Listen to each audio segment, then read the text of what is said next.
Hello and welcome. We thank you for joining us through digital means, whether it be YouTube or any digital device or means by which you're watching and viewing this presentation today. We're gathered here together at Save to Serve in beautiful Orlando, Florida. And as you may well know, my name is J.R. Cofer, and I'm gathered together with Pastor Deron Tinsley of EG Bible School, and also, as you well know, Pastor Henriques of Save to Serve Prophesy Again. We are gathered to discuss a number of different issues that we believe are going to help dispel confusion that have arisen in the last few days or weeks, and I pray create that unity and that finishing the work that's so necessary in this time. We have a few sections we want to go through, and we're going to be detailing those in a moment, but we want to start in this first section just dealing with some of the history of why we're doing this video, why we're putting together this presentation, and some of the issues that have led to the need for this presentation with the three of us here. A few years ago, I would say maybe more than 5 or 6 years ago, I had a number of conversations with a brother of mine, a dear brother and friend, Pastor Jeremiah Davis. We had a number of meetings. I think we had almost 10 hours worth of discussions on the issue of self-supporting work and the finishing of the work.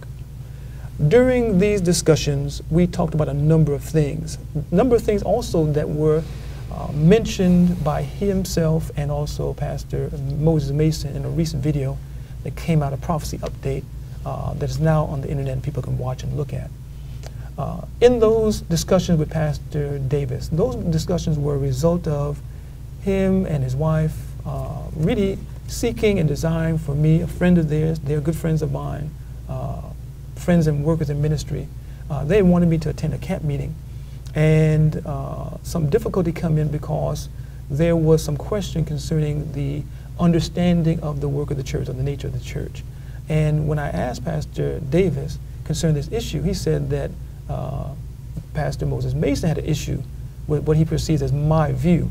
And this led into a number of discussions with Jeremiah. And again, I want to state very, very emphatically that I had deep and high respect for Jeremiah to come and speak to me concerning this issue and make sure that among brothers that if he believed I had a wrong view, or if he did not understand my view, that it was made plain. And we talked for a great long while.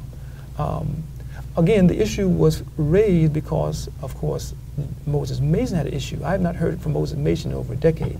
And I have no animus toward him, but this is a reality that I've not heard from him concerning any of these issues. Jeremiah and I talked for almost 10 hours, about three-hour conversations. In this conversation, we talked about the nature of the work and how the work would be finished. We talked about self-supporting and conference lines and regular lines, irregular lines. And in this conversation, I believe that most of the views that were trying to be put forth to me by Jeremiah, in our conversations, to my understanding, they didn't seem very, very well-founded. And I begged Jeremiah not to present these topics. I want to emphasize that point. I begged him, as someone who is not only a senior in ministry, but older than him. I begged him as a brother, a younger brother in the faith, a younger ministry. I begged him not to present these topics. I said, it's going to ruin you because, again, eventually, these issues are going to become a major issue, and people are going to question you upon these things if you're on the wrong side of Bible and spirit of prophecy. We came to a understanding, as it were, and the understanding basically was that I would pray for him, he would pray for me, and we continue to love and work with each other in ministry. Some years have passed, and there's been no open raid upon Apostles Ministry or MOL. There's been no attack upon the converse. We have not attacked each other or made any prominent issue concerning our ministry. We talked what we thought was true, but no prominent issue was made until this video. This video came out, and there was an attack directly on Pastor Henriques, and also the assumption that he and those with similar views, which all of us hold, are either being led by Satan or calling the church Babylon or calling people out of the church.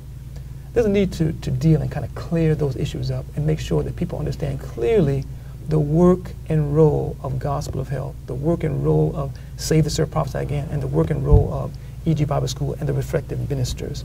So we've gathered together to do that today, and we thank you for joining with us. You've been listening to gospel media recorded by Everlasting Gospel Bible School with Pastor Deron Tinsley. To contact, support, or obtain similar media from Everlasting Gospel Bible School, contact us at P.O. Box 204-209, Augusta, Georgia 30917, or call us at 706-421-7719. And lastly, on the web, visit us at egbibleschool.org. Again, that's egbibleschool.org. May God richly bless you.